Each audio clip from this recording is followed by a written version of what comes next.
मैंने क्या बोला, हमारे घर में जो डोमेस्टिक सर्किट होता है, क्या होता है डोमेस्टिक सर्किट, उसमें मैंने 3 तरह की वायर्स बताई। एक मैंने बताया लीव वायर, ठीक। दूसरा क्या बताया, न्यूट्रल। और तीसरी हमारी एक होती है, उसको क्या बोलते हैं, अर्थिंग, ये अलग से होती है। अब जो लीव वायर होती है ये रेड इंसुलेटेड होती है। कौन सी होती है, रेड इंसुलेटेड, मतलब रेड कलर की होती है। और जो इसका चार्ज होता है वो होता है पॉजिटिव टर्मिनल। इसके साथ हम पॉजिटिव टर्मिनल को क्या करते हैं, कनेक्ट करते हैं। दूसरा हमारे पास न्यूट्रल होता है, ये हमारे पास होती है ब्लैक इंसुलेटेड। क्या होती है, ब्लैक इंसुलेटेड। और ये हमारे पास ये न्यूट्रल वायर होती है, कौन सी होती है, ब्लैक। और इसका टर्मिनल कौन सा होता है, नेगेटिव टर्मिनल होता है। और दूसरी हमारे पास होती है अर्थिंग। अर्थिंग हमारे लिए क्या है, एक सेफ्टी डिवाइस की तरह काम करती है। ये चीज़ें मैंने आपको बताई थी। और हमारे होम्स में, हमारे घरों में जो बिजली आती है वो कितने वोल्टेज होती है, 220 वोल्टेज होती है with A frequency of 50 hertz. Frequency कितनी होती है, 50 हर्ट्ज़ होती है। अब होता क्या है कि हमारे पास अर्थिंग की बात अगर की जाए, अर्थ वायर जो होती है, मैंने क्या बोला था अर्थिंग कैसे दी जाती है।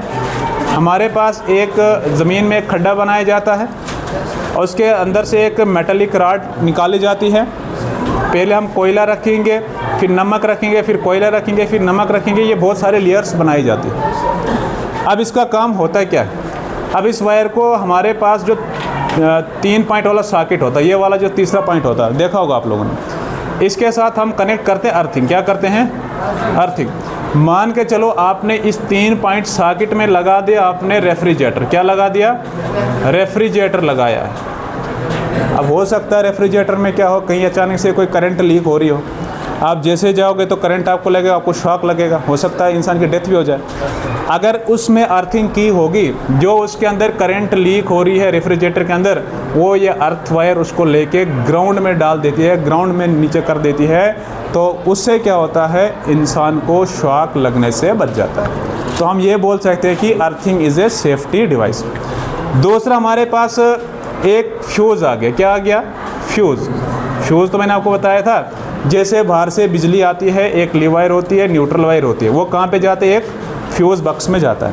फ्यूज़ बक्स के बाद हमारे पास एक बड़ा बक्स होता है जिसको क्या बोलते हैं, डिस्ट्रीब्यूशन बक्स बोलते हैं। और उसके बाद आपके अलग अलग रूम्स में क्या चले जाती है, बिजली चले जाती है। अब मान के चलो कि अगर बहुत ज़्यादा बिजली आ गई, वोल्टेज बहुत ज़्यादा अचानक से हाई आ गई है, हो सकता है उससे आपके जितने भी आगे चीज़ें लगी है, ये आपके रूम्स में किसी ने फ़ैन लगा के रखा है, किसी ने रेफ्रिजरेटर लगा के रखा है, किसी ने और भी चीज़ें लगा के रखी है जिससे वो जल सकते हैं।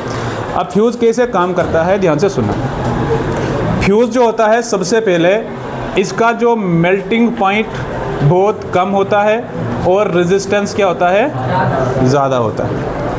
जैसे ही ज़्यादा वोल्टेज आएगी ये मेल्ट कर जाएगा। क्या कर जाएगा, मेल्ट कर जाएगा। मेल्ट का मतलब होता है पिघल जाएगा, तो शॉर्ट सर्किट नहीं होगा। तो क्या होगा, वहाँ पे आपका जो सर्किट था वो ब्रेक हो जाएगा। तो आगे जो है, इससे आगे आपकी करंट नहीं जाएगी, जिसकी वजह से आपके जितने भी आगे इलेक्ट्रिकल अप्लायंसेस लगे थे वो जलने से बच जाएंगे, डैमेज होने से बच जाएंगे। अगर आपसे कोई पूछेगा कि मेल्टिंग पॉइंट तो कम होता है लेकिन रेजिस्टेंस ज़्यादा क्यों होता है, आपको मैंने बताया था इलेक्ट्रिसिटी में रेजिस्टेंस का मतलब ही होता है to resist the flow of electron. Current को रोकना, इलेक्ट्रॉन को रोकना, वही तो रेजिस्टेंस है। और मैंने बोला था रेजिस्टेंस की वजह से आपका कंडक्टर हीटअप हो जाता है, होता कि नहीं होता है। अगर फ्यूज़ का रेजिस्टेंस कम होगा, इलेक्ट्रॉन्स रुकेंगे नहीं, करंट रुकेगा नहीं, तो वो क्या होगा, वो हीटअप होगा नहीं, तो मेल्ट ही नहीं होगा। तो रेजिस्टेंस ज़्यादा होगा, इलेक्ट्रॉन ज़्यादा फंसेंगे, हीटिंग इशू ज़्यादा बनेगा, जिससे आपका फ्यूज़ क्या हो जाएगा, मेल्ट हो जाएगा। तो हम बोल सकते हैं इसलिए कि जो हमारे पास क्या होता है, फ्यूज़ होता है, उसका रेजिस्टेंस ज़्यादा होता है और मेल्टिंग पॉइंट क्या होता है, हमारे पास कम होता है। ठीक है। अब यहाँ पे लिखा है कि when they come in our houses they pass through a circuit called fuse. बता दिया मैंने।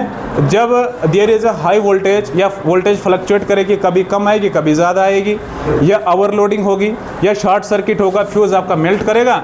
और हाई वोल्टेज क्यों क्या करेगा, प्रिवेंट करेगा कहाँ तक पहुँचने से, electric appliances.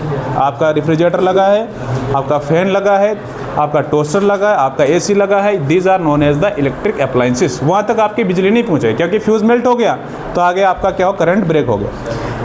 This saves the electric gadgets, हमारे पास जो गैजेट्स है वो सारे के सारे बच जाएंगे। Then through the meter board in the house, these wire passes are different electric gadgets. बता दिया मैंने, मीटर के आगे आपके आगे जाती हैं wires. Generate 2 types of electric wires circuits are use, 2 तरह के सर्किट हमारे यूज़ होते हैं, एक 15 एम्पियर का, एक 5 एम्पियर का। 15 एम्पियर का वहीं पे यूज़ होगा जहाँ पे आपका हैवी लोड होगा, जिस तरह एसी है, जिस तरह आपका गीज़र है, जिस तरह आपका रेफ्रिजरेटर है, ठीक है। और हमारे पास यहाँ पे दिया है appliances which have higher power rating, जिनकी पावर रेटिंग ज़्यादा होगी, ठीक है ना, मतलब जो बिजली को ज़्यादा यूज़ करेंगे, गीज़र है, रेफ्रिजरेटर है, एसी है। और 5 एम्पियर का वहाँ पे लगाओगे appliances which have lower power rating, जिनका पावर रेटिंग क्या होगा, बिल्कुल कम होगा। टीवी है आपका, है बल्ब है आपका, फैन है, ठीक है। तो इस तरीके से हमारा जो डोमेस्टिक सर्किट होता है कैसे काम करता है, कैसे बिजली आती है, कैसे डिस्ट्रीब्यूट होती है, अर्थिंग कैसे काम करती है, फ्यूज़ कैसे काम करता है, ठीक है। तो इसके आगे हम कल पढ़ेंगे सेफ्टी मेजर्स यूजिंग इलेक्ट्रिसिटी।